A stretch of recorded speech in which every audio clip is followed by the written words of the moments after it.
Before the sun lit the sky, before Earth had a name, before the planets found their paths, there was only darkness and dust.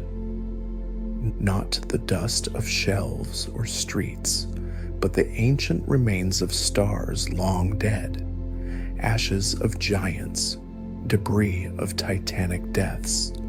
Spread thin across the galaxy, this dust drifted in silence for billions of years, suspended in vast clouds of gas, cold, slow, and waiting. But within one of those clouds, something shifted.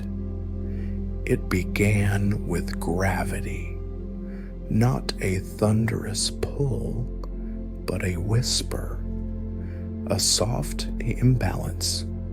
In one corner of the great molecular cloud, just a fraction denser than the rest, matter began to draw matter. Particle by particle, mass gathered. As the region thickened, its gravity strengthened, attracting even more dust, more gas, more substance. It was the beginning of collapse. This wasn't violent, it was elegant. A slow, deliberate inward spiral, folding the cloud toward a central point. As gravity pulled inward, motion increased. What was once a slow drift became a swirl, a rotation born from the conservation of angular momentum. The cloud flattened into a spinning disk, and at its center, pressure rose. What formed there was not yet a star. It was a protostar, a dense, growing sphere of hydrogen and helium, compressing under its own weight. With every passing millennium, it became hotter. The core squeezed tighter. Atoms pressed into atoms. And as temperatures soared toward 10 million degrees, something miraculous happened. Fusion began. Hydrogen nuclei, under immense pressure, began to merge, forming helium and releasing energy. It was the birth of light, not the light we see now, but the beginning of the fire. A chain reaction ignited at the core, and the protostar crossed the threshold into true stardom. The sun was born, not with a bang, but with a glow, not with sound, but with energy, a quiet, steady pulse of warmth that could burn for billions of years. Our star, the moment of ignition, was just the start. With fusion burning in its heart, the sun stabilized. It entered the main sequence, the long, peaceful stretch of stellar life, where hydrogen fuses into helium at a constant rate. This phase, for a star like ours, lasts around 10 billion years, and our sun is now just past middle age, about 4.6 billion years into its life. But the sun did not form alone. The disk of gas and dust surrounding it, the leftovers of collapse, continued to spin, flatten, and gather. In that disk, particles collided, stuck together, formed clumps. Those clumps became planetesimals. The planetesimals became protoplanets. And over time, through chaos and accretion, the planets were born. Mercury, Venus, Earth, Mars, and beyond, Jupiter, Saturn, Uranus, Neptune. The birth of the sun gave birth to everything else.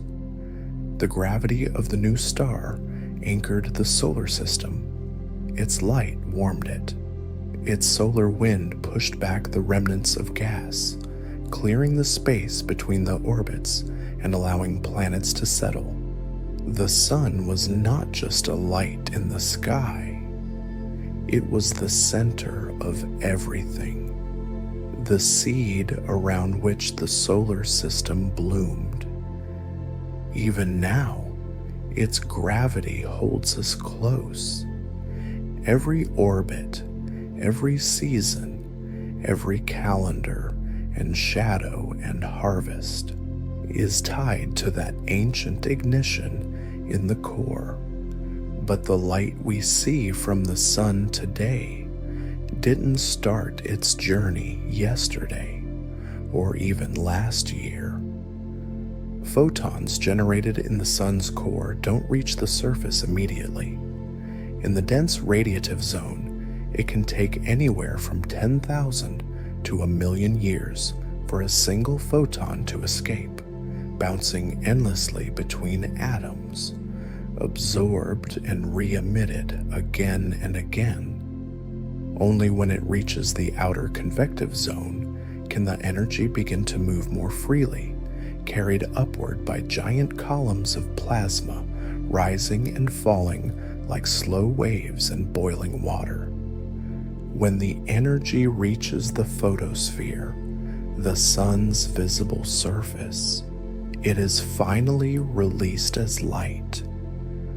That light crosses the 150 million kilometers between sun and earth in just over 8 minutes. You are bathed in ancient light. The warmth you feel on your skin today was born deep in the sun's heart long before humans learned to write, before our ancestors painted animals on cave walls, before there were forests, before there was earth as we know it.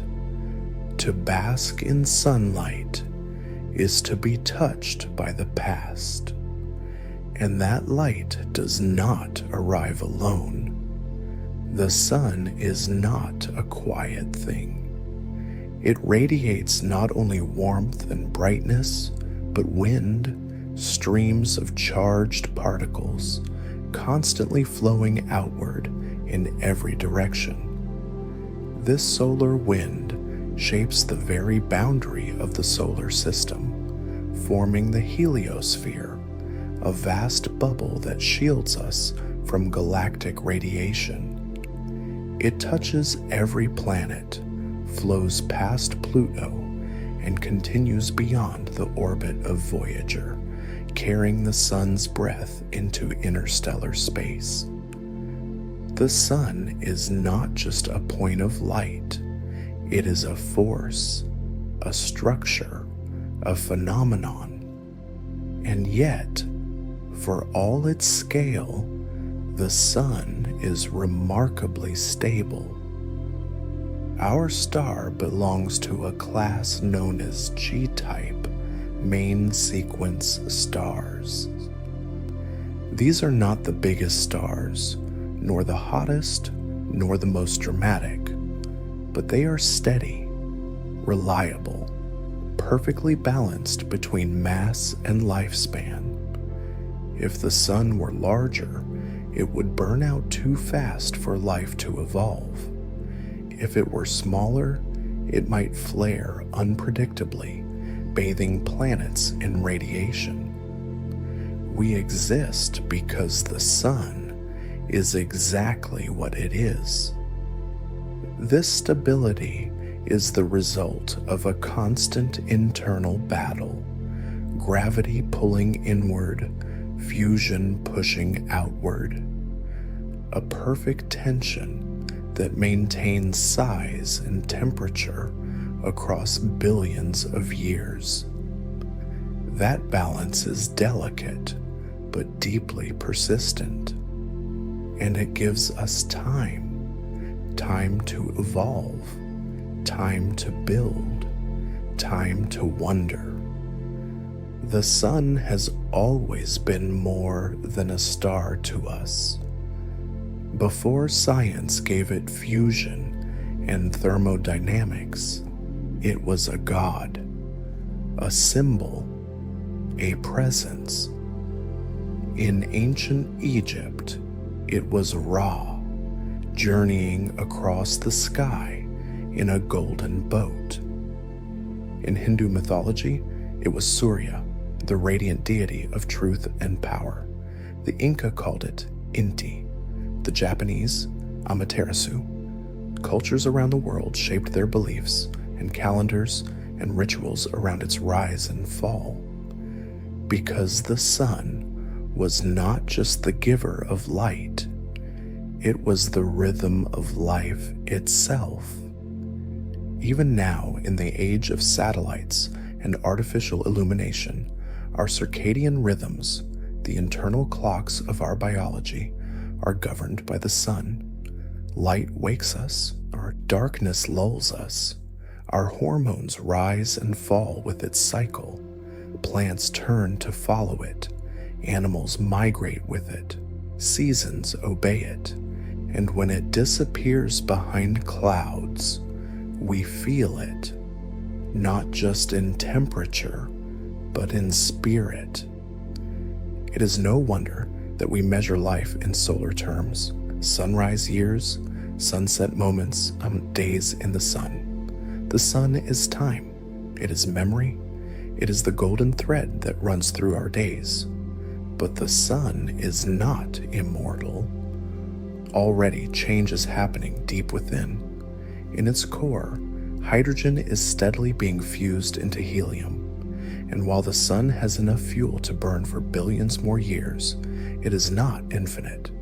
Eventually, the core will run low on hydrogen. When that happens, the balance will tip. Gravity will gain ground. The core will contract, heating further. The outer layers will expand. The sun will swell into a red giant, its radius extending beyond the orbit of Mercury, perhaps even swallowing Venus and Earth. This phase will last a few 100 million years. Then the outer layers will drift away, forming a beautiful shell of glowing gas, a planetary nebula. What remains at the center will be a white dwarf, a hot, dense ember, no larger than Earth, glowing faintly for trillions of years before fading into blackness. That is the fate of our star.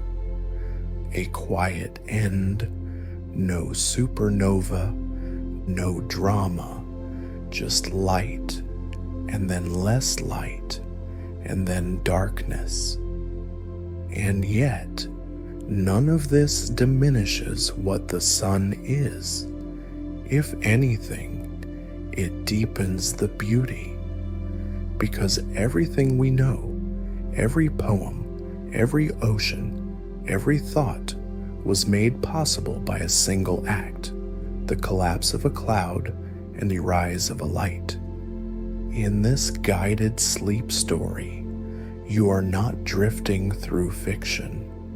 You are swimming in origin, the light that made you, the fire that shaped your world, the furnace that still holds you in its grasp. You are orbiting a miracle. As you fall deeper into rest, remember that above the atmosphere, past the blue and the clouds, that same light continues to shine. It is not thinking, it is not watching, but it is giving, as it always has, as it will, as long as it can. The sun shines. It's the most familiar truth in our sky. We wake to it. We plant by it. We mark time by the angle of its rays and the shadows it casts. But beneath that comfort lies a question most of us never ask. What does it mean to shine? Not in poetry, in physics. What is light really? What force drives it from the core of our star across 150 million kilometers of space to fall so gently on your hand? In this chapter, we slow down to answer, not with formulas, but with story, because the light of the sun is not a flick of a switch. It is a journey, a ritual, a miracle of matter and motion, and it begins deep inside, in a place you will never see. At the very center of the sun, buried beneath 500,000 kilometers of plasma and pressure, lies a region known simply as the core. It is here that the true fire burns, but not the kind of fire we know on Earth. Earth's fires come from chemical reactions, oxygen binding to carbon, heat released as molecules break and form.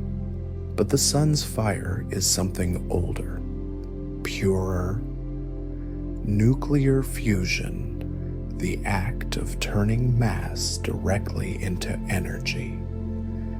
The temperature in the core reaches about 15 million degrees Celsius. The pressure, over 250 billion atmospheres.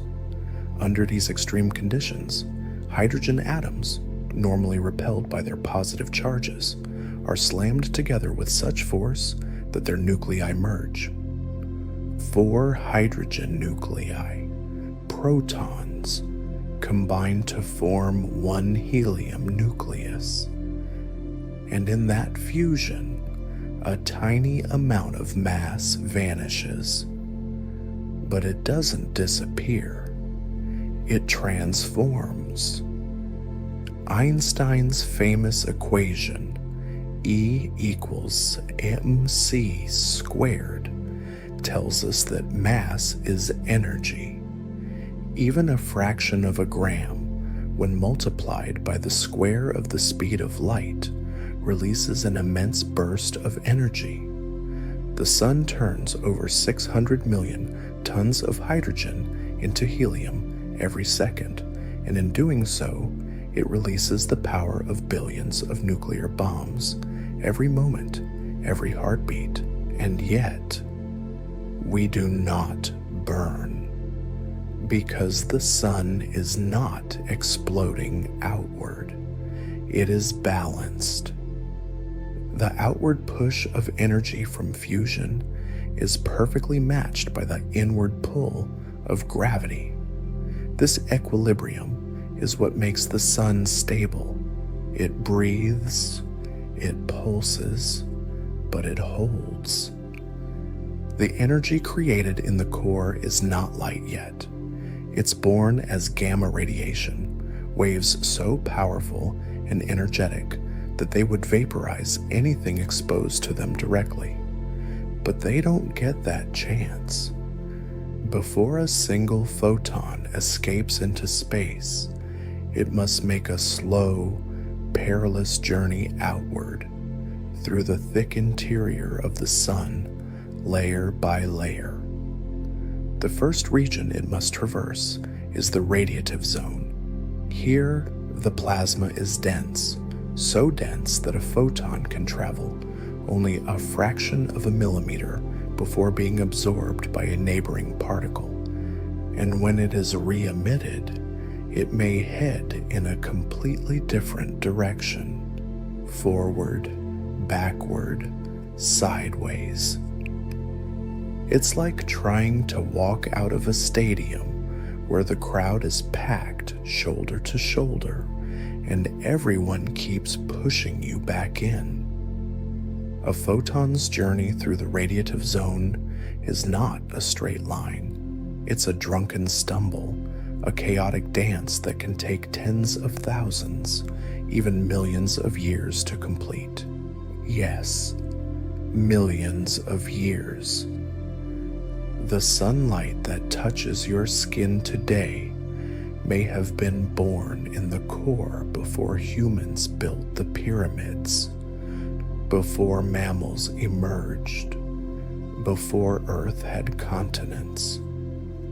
It began as a burst of energy in the heart of the sun and spent millennia clawing its way outward. By the time it reaches the convective zone, the photon's energy has been degraded. It's no longer gamma rays, it's lower energy radiation. Here, the plasma becomes less dense, and energy moves not through photon exchange, but through convection. Imagine a pot of water on the stove. As the bottom heats, hot liquid rises and cooler liquid sinks. The sun does the same on a scale too vast to fully comprehend. Giant columns of hot plasma rise toward the surface, cool, and sink again. These loops, some thousands of kilometers wide, carry energy upward in great rolling cycles. This region is the sun's final stage of energy transport, the last gate before light escapes. And when the energy reaches the photosphere, the visible surface of the sun, it is finally released. What we call sunlight is born here in the photosphere. It's about 5,500 degrees Celsius, relatively cool compared to the core, but still bright enough to dazzle. The photosphere is not solid. It's a thin shell of plasma, only a few hundred kilometers thick. But from Earth, it looks like a smooth, glowing ball.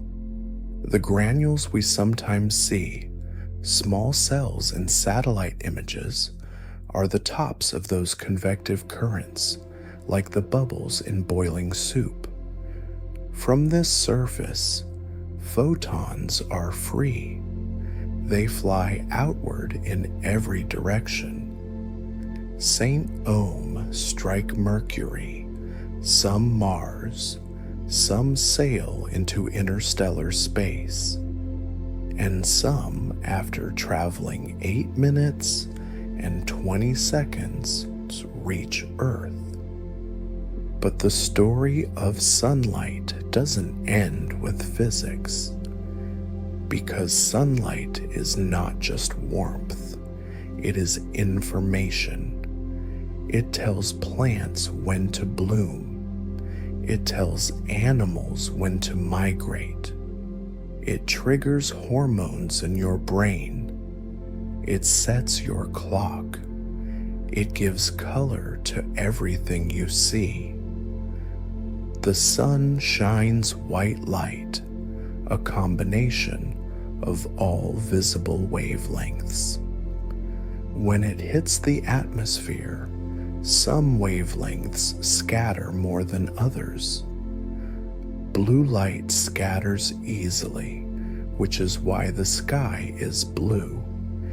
At sunrise and sunset, when the sun's rays pass through more atmosphere, blue is scattered away, leaving the rich reds and oranges of twilight. Even the colors of dawn are a kind of chemical storytelling, and light, though it moves fast, changes slowly. The sun today is brighter than it was 1 billion years ago. As it converts hydrogen into helium, the core becomes denser and hotter, accelerating the fusion rate. Slowly, the sun grows more luminous, about 10% every billion years. This means that Earth's habitability has a shelf life. In another billion years or so, the increased solar output will likely make Earth too hot for life as we know it. Long before the sun becomes a red giant, it will gently roast the world that once praised it. The same fire that gave us life will take it away. But that is the way of stars. And still, the sun is generous. Despite the violence of its birth, the fury of its storms, and the unimaginable forces within it, the sun sends its energy outward with grace. It bathes the planets. It warms moons and rings and icy comets. It illuminates the Kuiper belt. It holds the Oort cloud in its embrace. The light that leaves the sun today will continue on forever unless it strikes something. It may travel to other stars, other systems. Perhaps one day, another intelligence will look up, notice a faint glimmer of our star, and wonder as we once did. Because the sun is not just our light. It is a light among billions. And yet, there is something unique about our relationship with it. No other star, however brilliant, has shaped our biology. No other sun gave rise to our language, our myths, our shadows, our hunger and harvest. The sun is our star, and the light it gives is not fire, not flame. It is fusion, a process so efficient that the sun could shine for another 5 billion years before its fuel runs dry. A fire that doesn't burn, but builds. A fire that doesn't consume, but creates. You are made of that fire. Every atom of carbon, oxygen, nitrogen in your body was forged in stars. But the energy that keeps you warm today, the heat in your hands, the food in your blood, the thought in your brain, comes from photons that began their lives in the sun's core. You are literally powered by starlight. In this guided sleep story, let that realization settle, that the fire in the sky is not something to fear. It is not reckless. It is not blind. It is balance. It is memory. It is the oldest rhythm you know. The next time you close your eyes beneath its rays, remember what's behind that warmth, a chain of reactions in a distant core, a journey through plasma, a long and patient climb toward release, a story that began before Earth was born and still continues. Light not as destruction, but as persistence, as promise, as presence. The sun is not solid, and yet it has a surface, not in the way a planet does. There are no rocks, no crust, no edges to stand upon. If you tried to touch the sun, you wouldn't find ground. You'd sink, first through light, then through heat, then into plasma so dense it would swallow all thought. But from afar, the sun appears whole, defined, a perfect golden circle rising over the horizon, setting in flame. We call that edge the photosphere, the visible surface of the sun. And though it may seem like a sharp boundary, it is anything but. The photosphere is a transition, not a wall, a layer just a few hundred kilometers thick where the sun finally becomes transparent to its own light. Beneath it, photons are trapped. Above it, they escape freely into space. When you look at the sun, through proper protection, of course, you are seeing the photosphere, the skin of the star. It is here that the journey of light ends, or begins, depending on your direction. The photosphere glows at around 5,500 degrees Celsius, a temperature far cooler than the sun's core, but still bright enough to light the solar system. It is not a smooth, blank canvas. If you could see it in detail, you'd find texture, granules, each about the size of Texas, bubbling and shifting as heat rises and cools in slow circulation. Each granule is the top of a convective cell, like boiling water in a pot. The bright centers are hotter plasma rising from below. The darker edges are cooler materials sinking back down. These cells live for only minutes, constantly replaced by new ones. It is a surface alive with motion, but at a scale so vast it appears calm.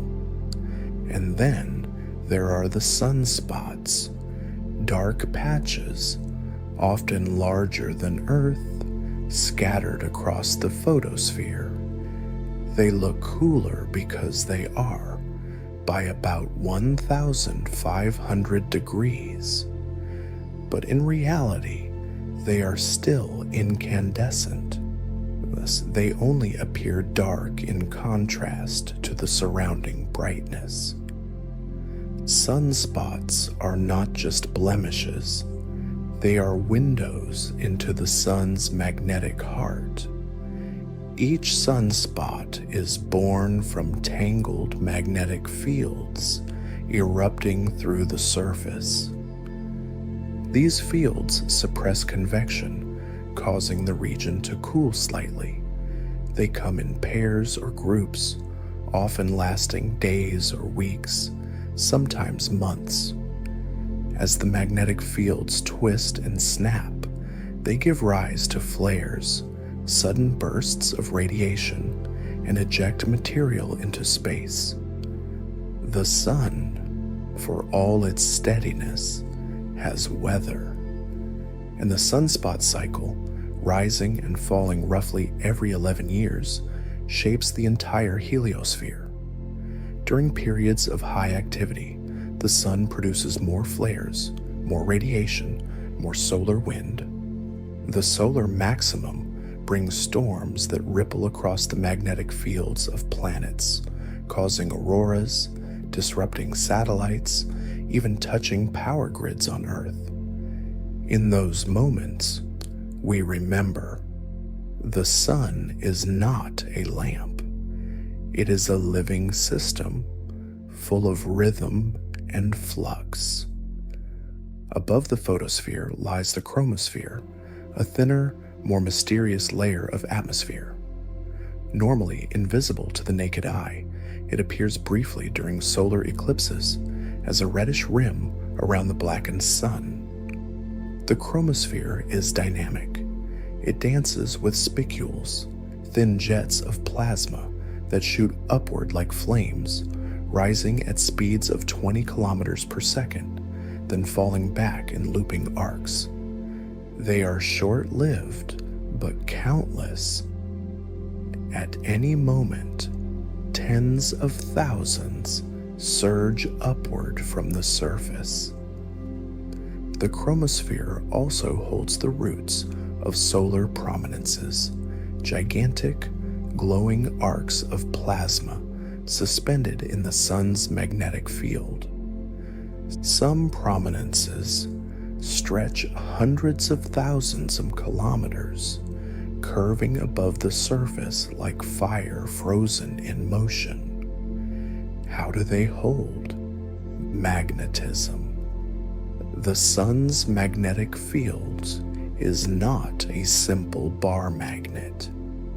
It is twisted, folded, coiled by the star's rotation and convection. The sun spins faster at the equator than at the poles, a phenomenon called differential rotation. Over time, this stretches and tangles magnetic lines into knots, and when those knots snap, releasing vast amounts of energy, we get solar flares and coronal mass ejections. These are not gentle events. A flare can release as much energy as 1 billion hydrogen bombs in minutes.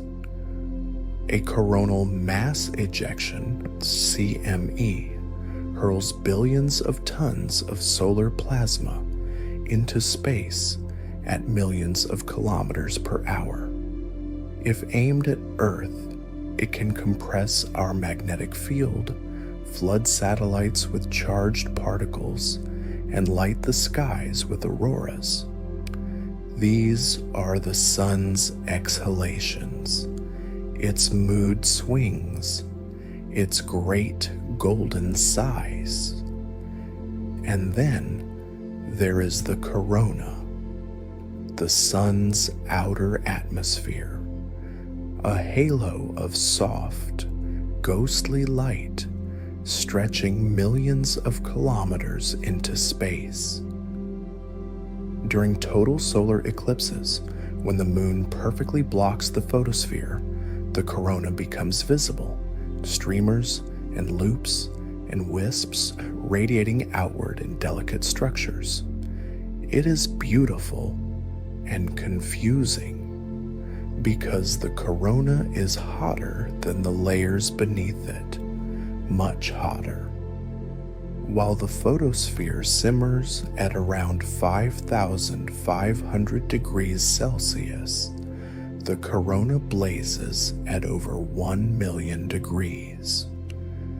The reason for this counterintuitive heat is still not fully understood. Several theories exist: wave heating, magnetic reconnection, but no single answer has satisfied all questions. It is one of the sun's enduring mysteries. How does its outermost layer become its hottest? We are still listening. Spacecraft like SOHO, Solar Dynamics Observatory, and Parker Solar Probe send back data every day, measuring magnetic fields, tracing particles, capturing images in ultraviolet and X-ray light. They let us see what our eyes never could. The sun's surface not as static, but as stormy, strange, and constantly alive. These images are not just scientific, they are sublime. Loops of plasma rise and fall. Waves ripple across the surface. Magnetic fields pulse and twist like invisible sculpture. The sun hums, not just with light, but with vibration. Because yes, the sun makes sound, not in the way we hear on Earth. There is no air to carry waves, but inside the sun, pressure fluctuations create acoustic waves that resonate through the plasma. These vibrations cause the surface to pulse ever so slightly, ripples that scientists measure in a field called helioseismology. By listening to the sun's internal music, we can infer what's happening beneath the surface. Just as seismologists study earthquakes to understand Earth's interior, solar physicists use these waves to map the sun's layers, rotation, and behavior. The sun sings, and through its song, we learn. In this bedtime story for grown-ups, let's return to the metaphor. The sun has no skin, no shell, no body, and yet it behaves as if it does. The photosphere is its skin, what we see, what we feel.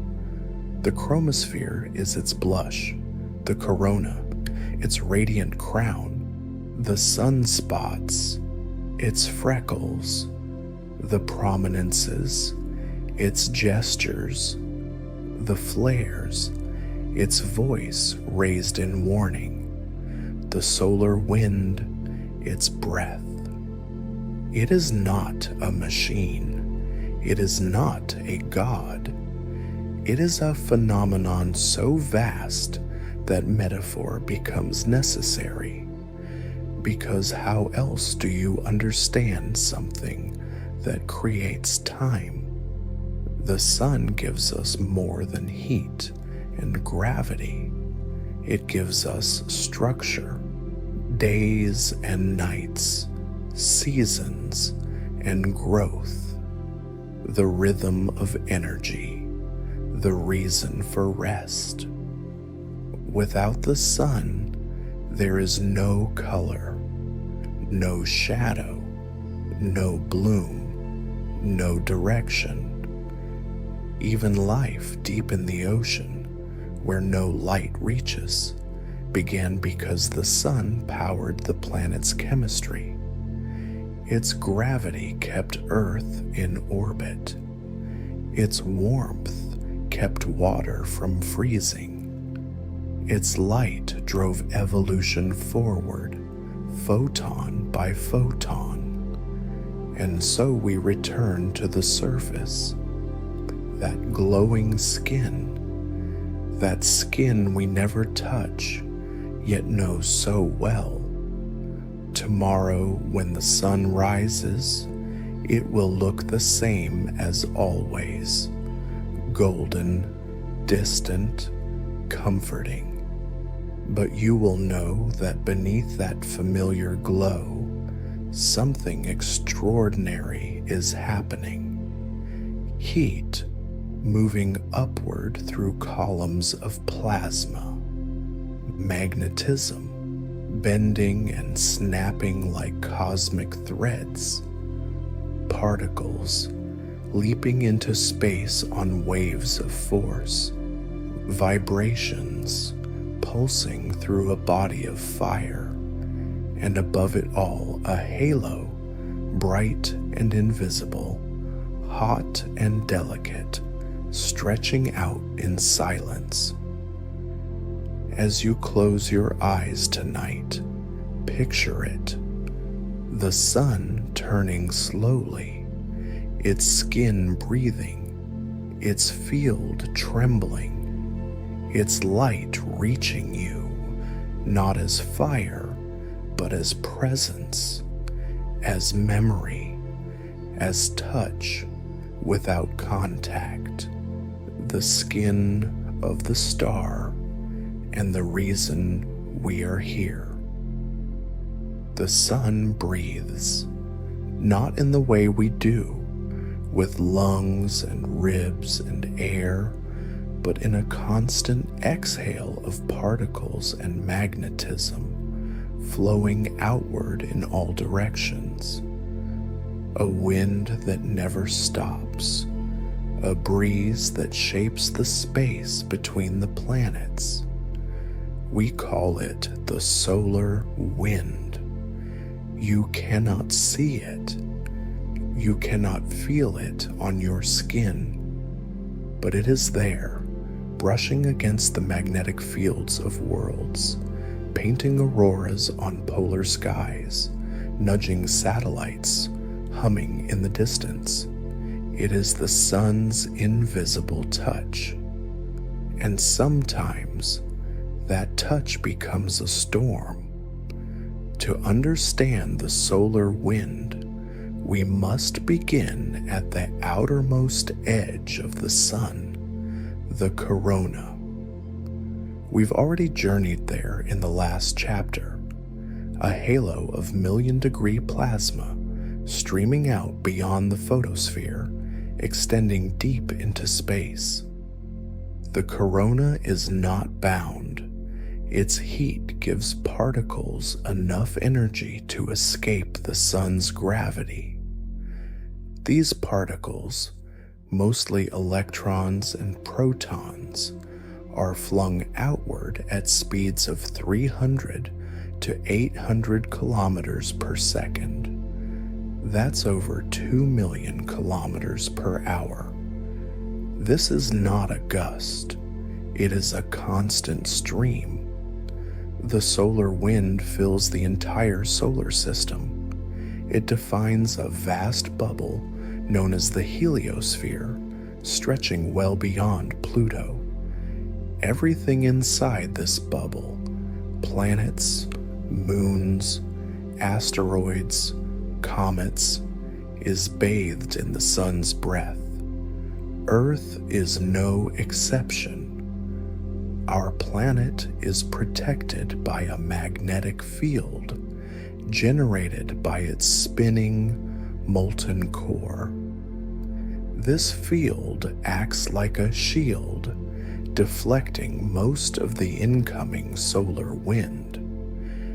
But where the magnetic lines dip, near the poles, some particles slip through. There they collide with molecules in our upper atmosphere.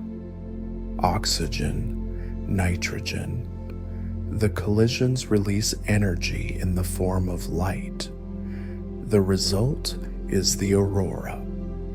The northern lights, the southern lights, waves of green and purple and red, dancing across the sky in silence. Solar wind made visible, a cosmic ballet between star and world. But the sun's wind is not always steady. Sometimes it surges, sometimes it explodes. The same magnetic fields that give rise to sunspots and prominences can also twist themselves into knots, tension building until they snap. When that happens, we get solar flares and coronal mass ejections, or CMEs. A solar flare is a sudden flash of brightness, releasing a burst of radiation across the electromagnetic spectrum, X-rays, ultraviolet, radio. These flares can disrupt communications on Earth, fry satellites, endanger astronauts, even affect GPS systems.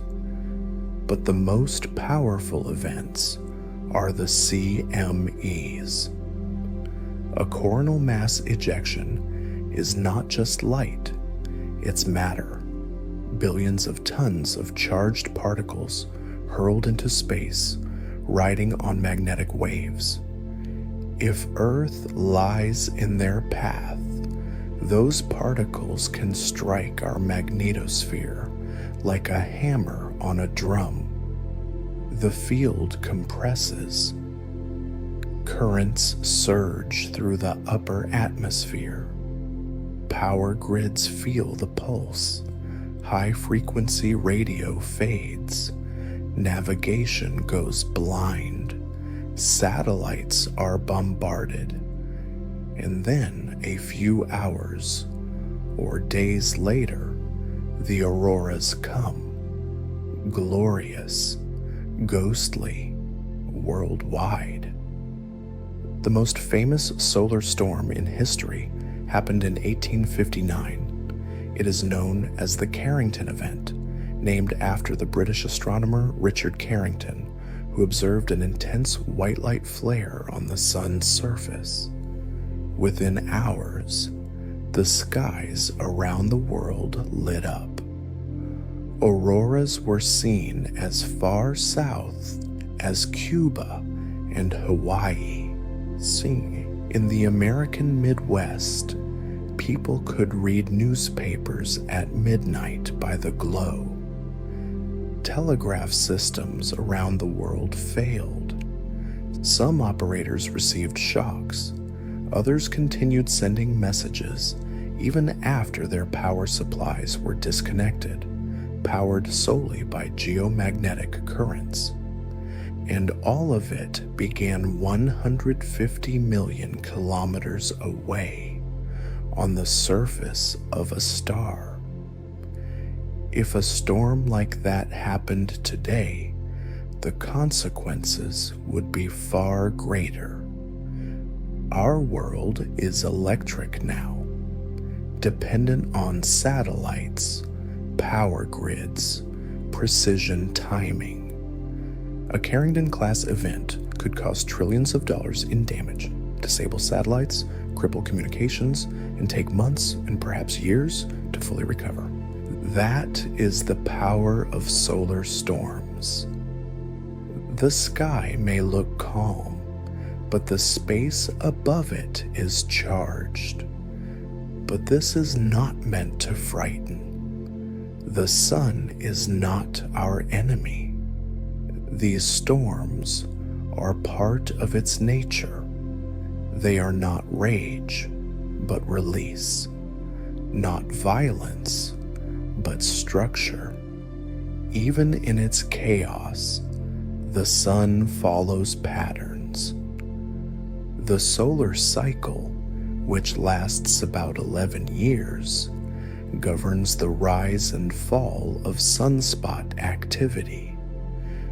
During solar maximum, more sunspots form, more flares erupt, more CMEs occur. During solar minimum, the sun quiets and the wind softens. We have learned to read these signs, to forecast, to prepare. Satellites can be shut down temporarily. Astronauts can shelter inside shielded modules. Power companies can adjust grid loads. It is not perfect, but it is progress. We are learning how to live beneath a star. To understand these storms more deeply, we've sent probes into the wind itself.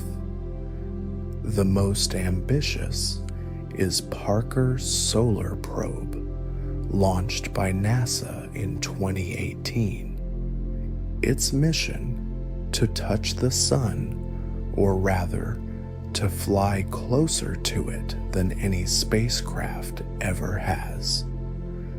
Parker skims through the corona itself, protected by a carbon composite heat shield that endures temperatures of over 1,300 degrees Celsius.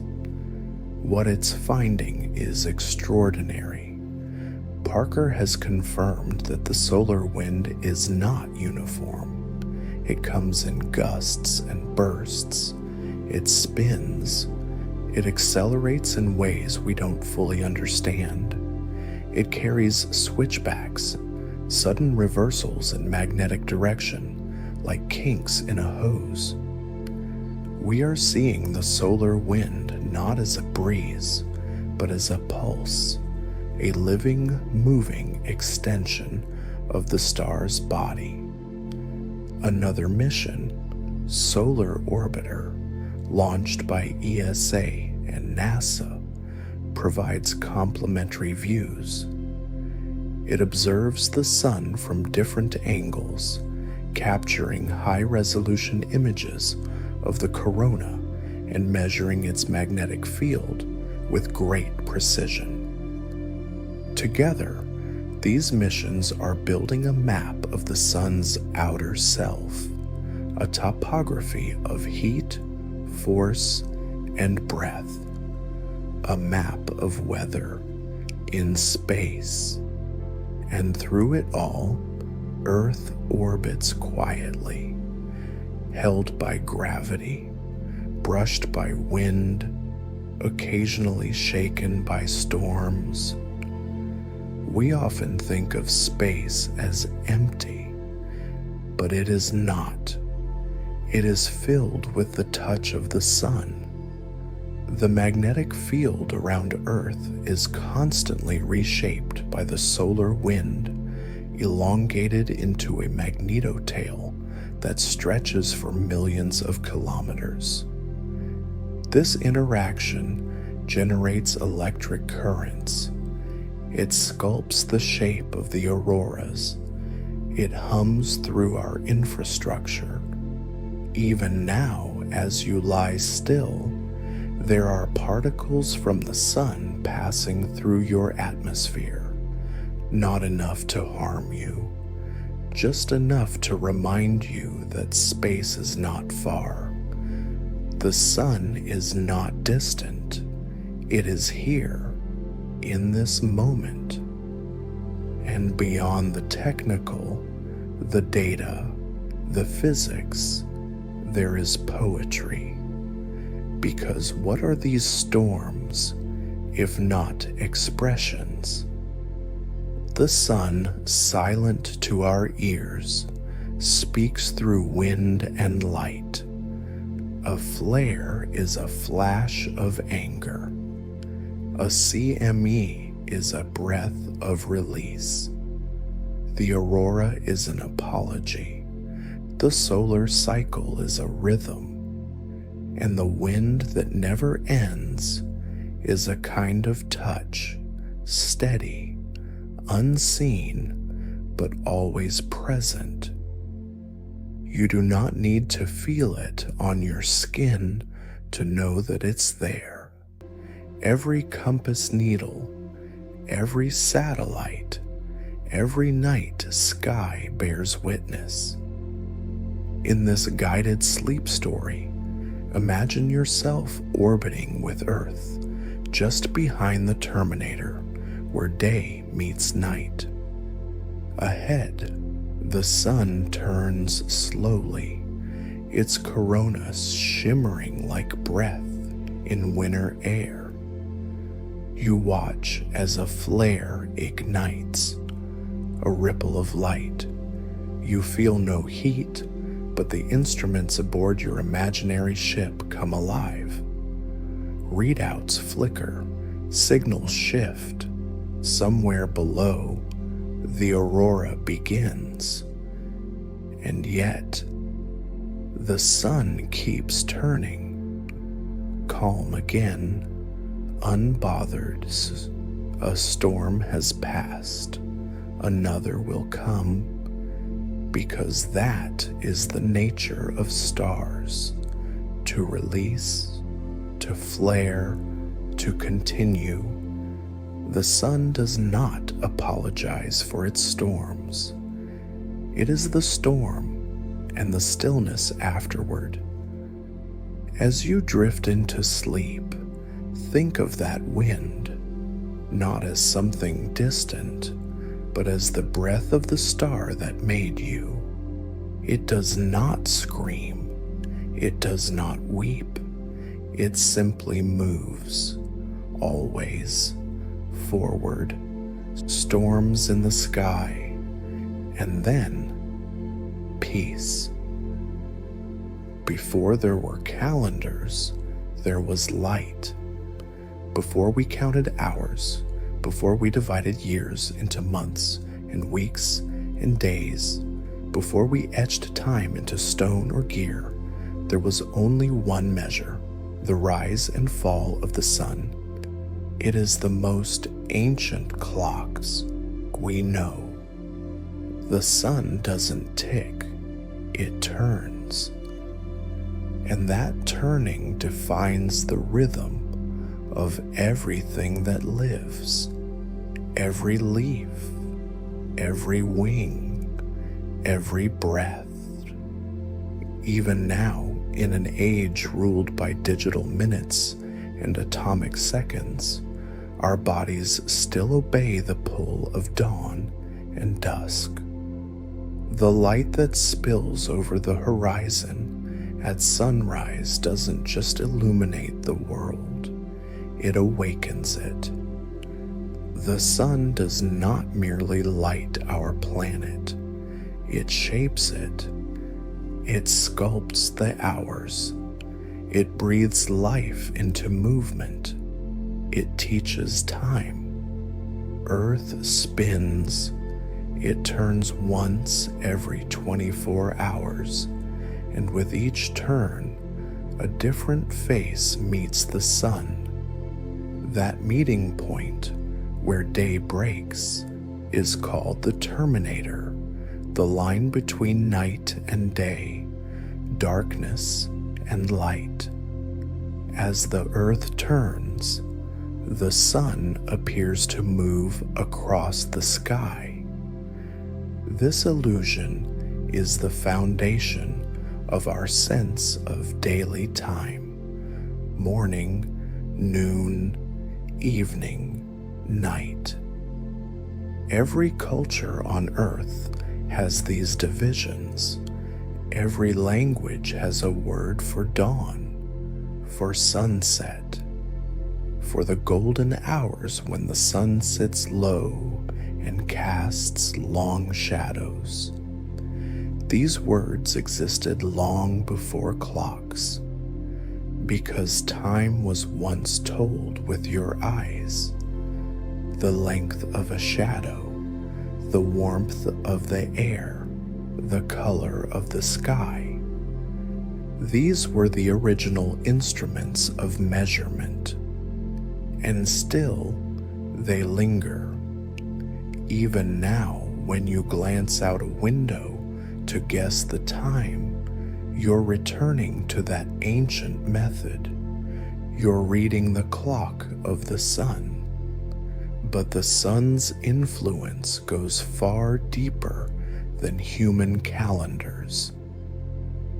Inside your brain is a structure called the suprachiasmatic nucleus, a tiny cluster of about 20,000 neurons just above the point where the optic nerves cross. This is your biological clock, your circadian pacemaker. It receives signals from your eyes, not images, but light itself. When sunlight reaches your retinas, even through closed eyelids, it triggers chemical changes. It suppresses the hormone melatonin, which makes you sleepy, and encourages the release of cortisol, which helps you wake. It resets your internal rhythm, aligning your body with the day outside. You may think of yourself as independent, awake by will, asleep by choice. But in truth, your body is a solar device. It listens for light. It adjusts. It remembers. This is true not just for humans, but for all life on Earth. Plants turn their leaves to follow the sun, a movement called heliotropism. Flowers open at dawn and close at dusk. Animals migrate with the seasons. Coral spawns with moonlight. Even single-celled organisms respond to changes in light and dark. Our planet is not just orbiting the sun, it is orchestrated by it. Seasons, too, are a song of sunlight. Earth's axis is tilted about 23.5 degrees. As our planet orbits the sun, this tilt causes different parts of Earth to receive different amounts of sunlight throughout the year. In June, the northern hemisphere leans toward the sun. Days grow long. Heat builds. This is summer. In December, we lean away. Light fades. The cold deepens. This is winter. In between are spring and autumn, moments of balance when day and night meet in equal measure. Civilizations have marked these transitions for millennia.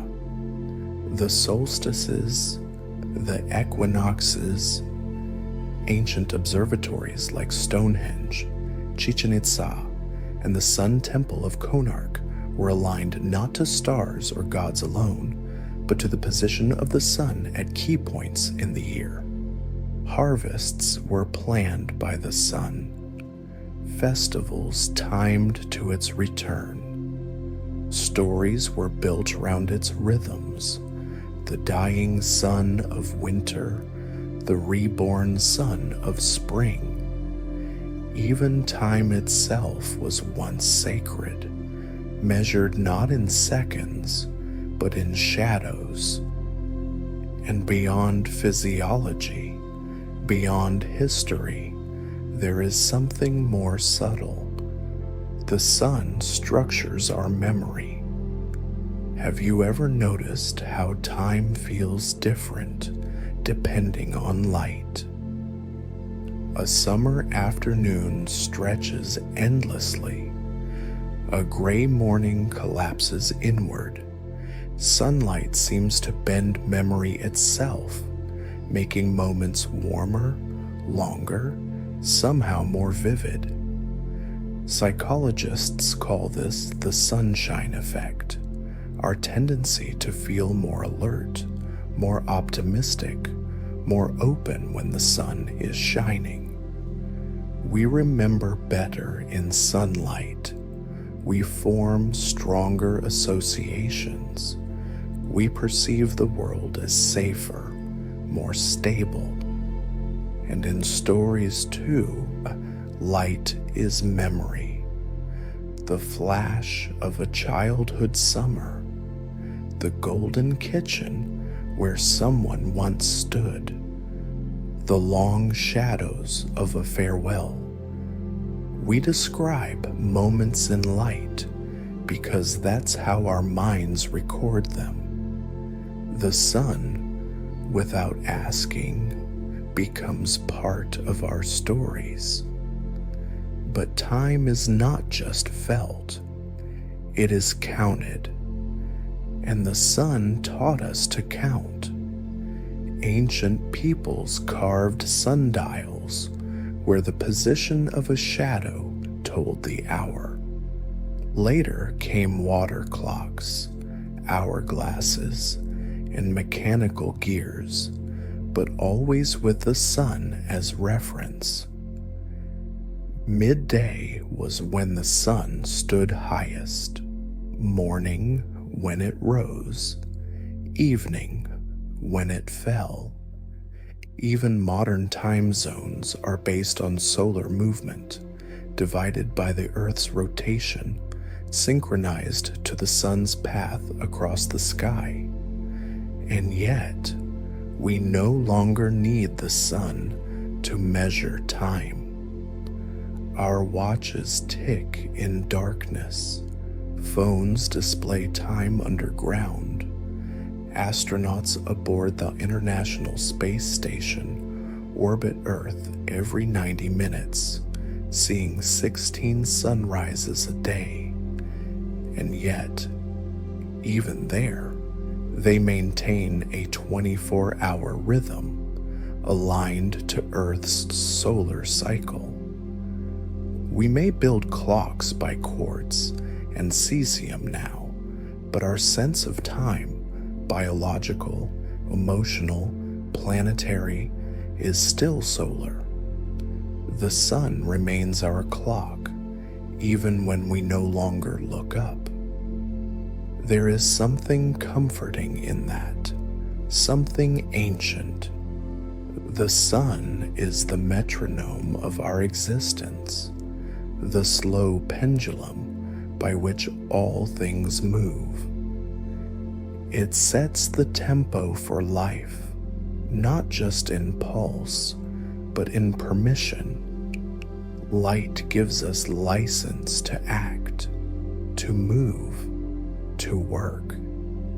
Darkness gives us license to rest, to retreat, to reflect. This rhythm isn't moral, it isn't imposed, it simply is. And in following it, we feel held. Think of the sleep you are entering now. It is not random. It is part of a cycle. The light has faded. Your body feels the shift. Your mind, shaped by the sun, begins to loosen its grip. You do not fall asleep. You return to the rhythm. And yet, the sun's hold is not forever. As we learned earlier, the sun is changing. Slowly, gently, it is growing brighter. In 1 billion years, Earth may be too warm for oceans. In 5 billion, the sun will become a red giant. The cycle will end. But the idea of the sun as a giver of time will endure. Perhaps on other planets, orbiting other stars, future beings will mark their days by light and shadow. Perhaps they too will build temples to dawn, festivals to solstice. Perhaps they will wonder, as we do, how light became time. Because time, when you trace it back far enough, is just movement, just change, just rotation and rhythm and return. And at the heart of all that is the sun. In this guided sleep story, feel that rhythm in yourself. Your breath rises and falls. Your thoughts come and go. Your day gives way to night. You are not apart from the sun's cycle. You are inside it, formed by it, sustained by it. Close your eyes now. Let the light fade, not in fear, but in faith, because it will return. It always does. The sun is time, and time is light passing gently through you. The sun feels eternal. It rises each morning, unchanged. It has done so every day of your life, every day of humanity's life, every day since Earth became Earth. Its rhythm is so consistent, so faithful, that we forget the truth. The sun is dying. Not quickly, not soon, but surely. Like all stars, it is a furnace with limited fuel, and one day, long after we are gone, it will flicker and change and fade. But that death will not be sudden. It will be a transformation, a long, slow unraveling of light. Tonight we travel into that future. We watch the sun grow old. We witness its last breath. And we understand at last what it means to live in the presence of something that will end. The sun is halfway through its life. At 4.6 billion years old, it is stable, balanced, and predictable. But at its core, hydrogen is being steadily fused into helium. And that helium has nowhere to go. Over time, it accumulates. It settles in the center, inert. A growing, dense core of helium surrounded by hydrogen still burning. This subtle change alters the star's balance. To maintain the pressure needed for fusion, the sun must burn hotter. It increases its output. It expands. Slowly, imperceptibly, the sun becomes brighter. About 10% every billion years. In just over a billion years, this change will be enough to end life on Earth. Temperatures will rise. Oceans will evaporate. The water in the atmosphere will be broken down by sunlight, and hydrogen will escape into space. The greenhouse effect will accelerate. Earth will become hot, dry, lifeless, like Venus. And yet, the sun will still appear calm in the sky, still golden, still familiar. That is how stars die, quietly at first, but eventually the transformation will accelerate. In about 5 billion years, the core's helium will become so dense and hot that a new type of fusion will begin, helium into carbon and oxygen. Hydrogen will still burn in a shell around the core. But now, the balance is broken. The sun will swell. Its outer layers will expand dramatically, turning the star into a red giant. The radius will increase hundreds of times. Its surface will cool, turning red even as the inner core burns brighter. Mercury will be consumed. Venus, too. Earth's fate is uncertain. It may be swallowed or merely scorched. But either way, the planet will no longer be habitable. The moon will melt. The solar wind will intensify, stripping the system of dust and gas. Mars may warm temporarily, but not enough to awaken. The sun, once gentle, will become monstrous. A swollen, bloated elder, pulsing with instability. And then, as helium is exhausted, it will falter again. The core cannot fuse carbon. The pressure is not high enough. Fusion ends. What remains is gravity, and gravity does not forgive. With no fusion to counteract its pull, the sun's core collapses. The outer layers, now weakly bound, are ejected into space, forming a glowing shell of gas known as a planetary nebula. It will be beautiful, a ring of color and light expanding into the void, carrying atoms once born in fire. This nebula will last only tens of thousands of years, a blink in cosmic time, but its image may endure for much longer.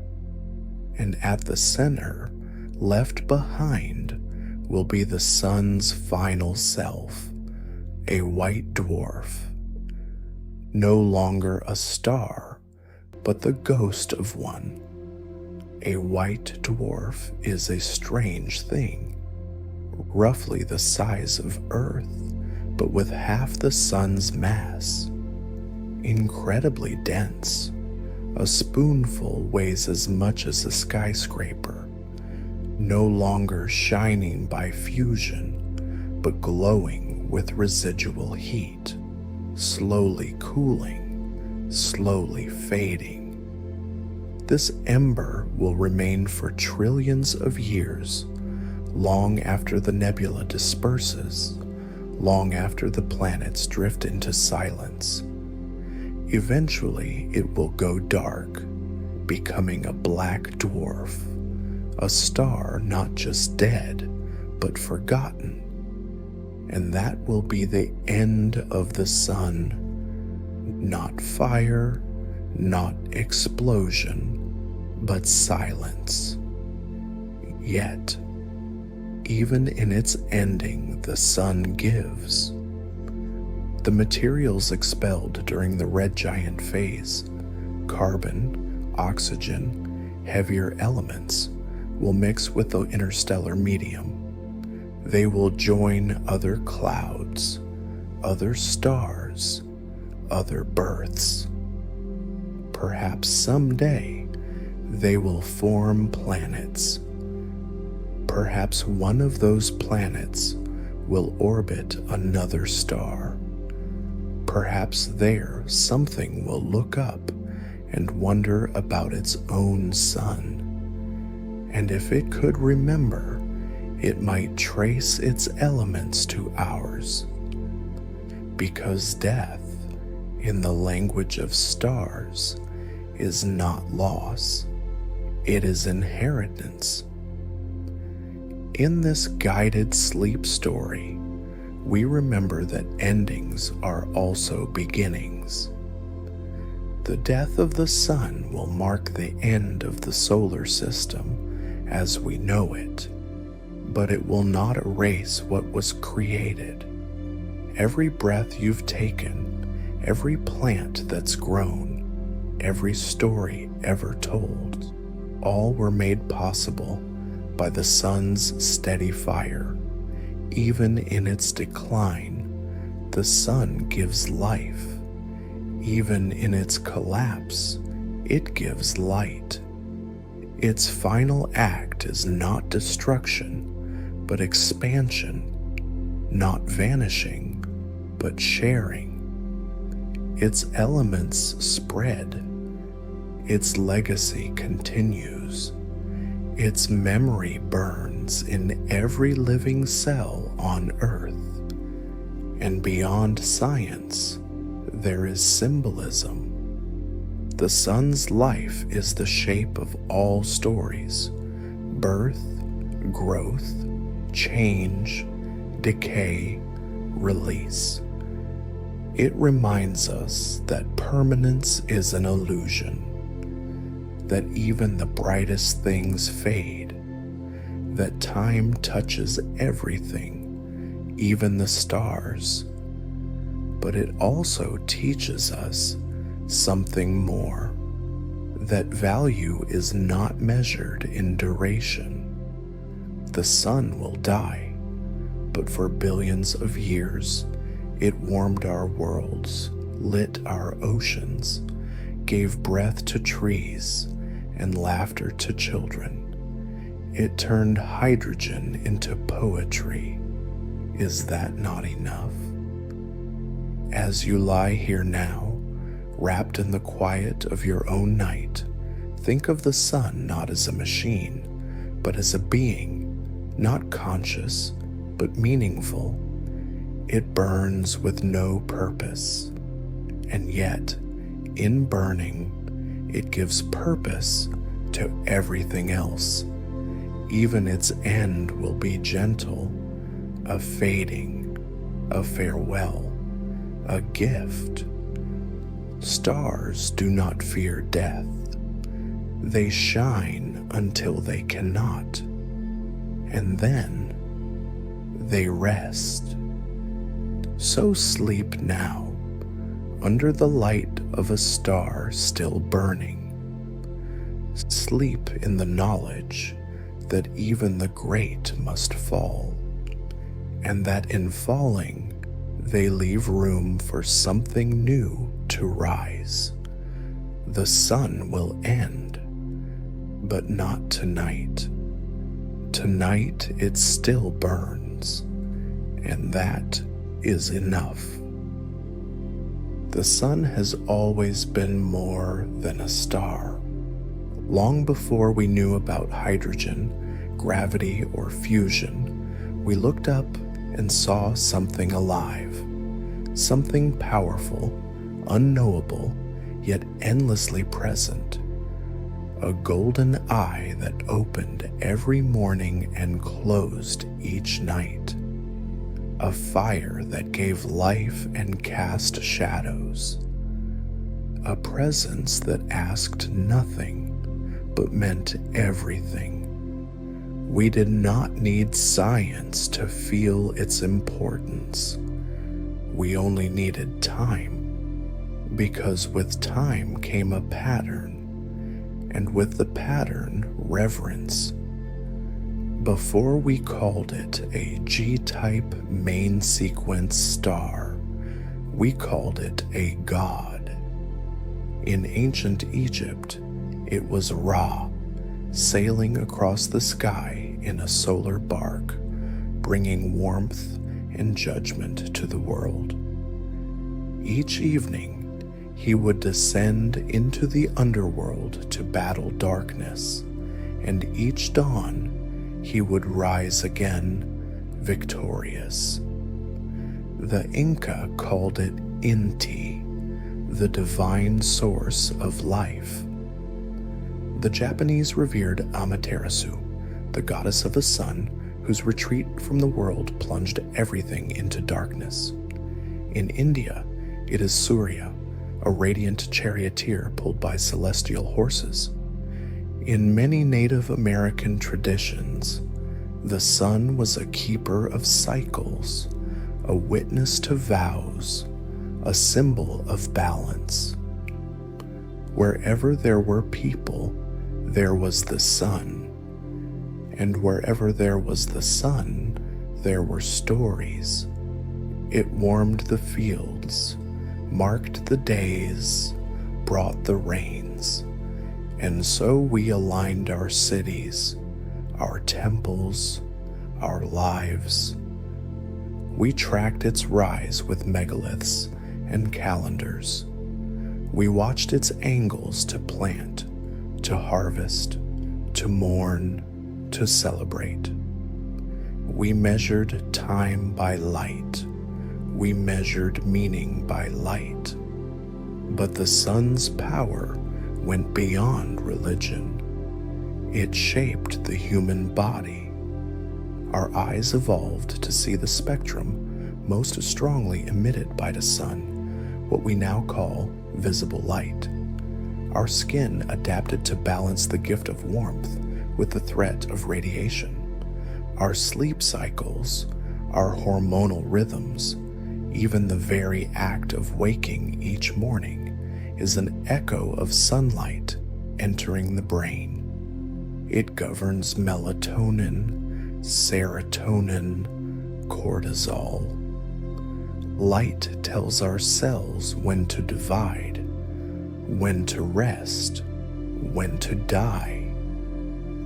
To be alive on Earth is to be a photobiological creature, to be woven into the sun's fabric, even on cloudy days. And yet, the deeper we studied the sun, the more we pulled it apart into layers and temperatures and particles, the more human it seemed to become. It breathes in its way. It pulses. It ages. It even sings. It sends wind, carries memory in photons, scatters gold into the universe. But what moves us most is not its physics. It is its presence. Because the sun is the only star we will ever know this intimately. We can't visit it. We can't hug it. But we are forever near it, bound not just by orbit, but by relationship. It rises even when we don't ask. It waits even when we forget. It warms even when we do not look up. And that faithfulness becomes emotional. We speak of sunlight on skin the way we speak of touch. We say a room needs more light when we really mean it needs more comfort. We call some people sunny, not because of heat, but because of hope. Sunlight is how the world tells us everything's still working.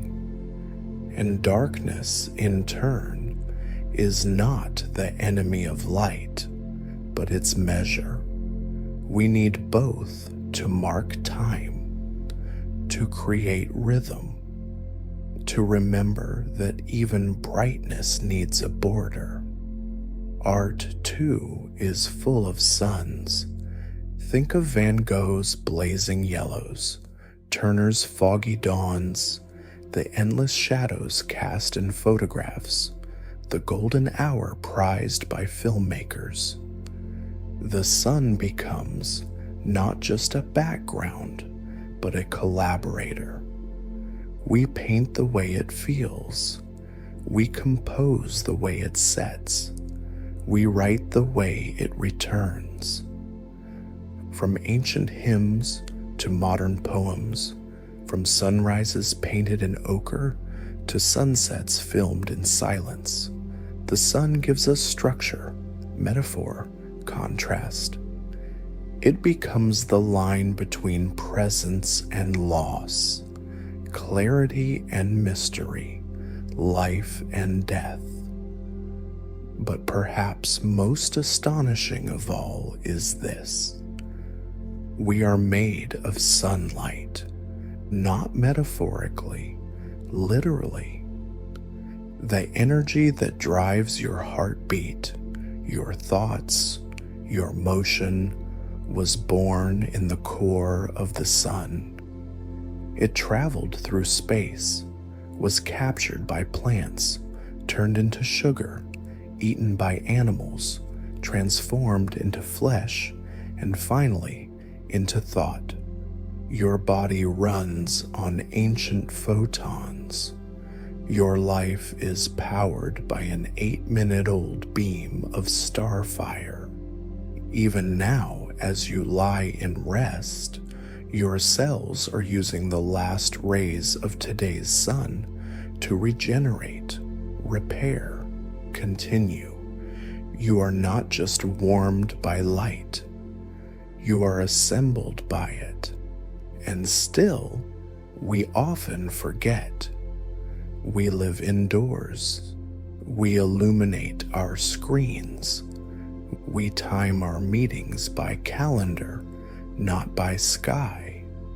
But deep within, the rhythm remains.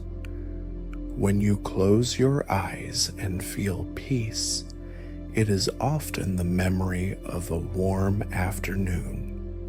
When you grieve, you crave the light. When you celebrate, you open windows. There is a reason we equate hope with brightness. There is a reason we walk toward the light at the end of all stories. The sun is not just behind us, it is ahead, inside, above, around. In time, the sun will die. You know this now. It will swell, shed its skin, collapse into silence. But that ending will not erase what it gave. Its atoms will travel outward. Its light will echo across time. And perhaps, far in the future, someone or something will live because of a carbon molecule forged in our star. That is the legacy of stars, not permanence, but continuation. The sun doesn't need to live forever. It only needs to give forever. And in that, it succeeds. So what are we left with at the end of this journey? We began in dust. We watched a star ignite. We followed photons through layers of plasma, saw storms erupt, felt time tick in shadows, watched the sun age, falter, and rest. And now we arrive not at a scientific truth, but at a quiet one. The sun lives within us, not just in heat, not just in memory, but in how we think, how we feel, how we hope. Its light is not just physical, it is emotional, spiritual, existential. It teaches us about impermanence. It teaches us about presence. It teaches us that shining is not something you choose. It is something you become by doing the work of radiating steadily, gently, again and again. In this final moment, breathe. Let the light find you, not as glare, but as warmth, not as spectacle, but as center, not as force, but as comfort.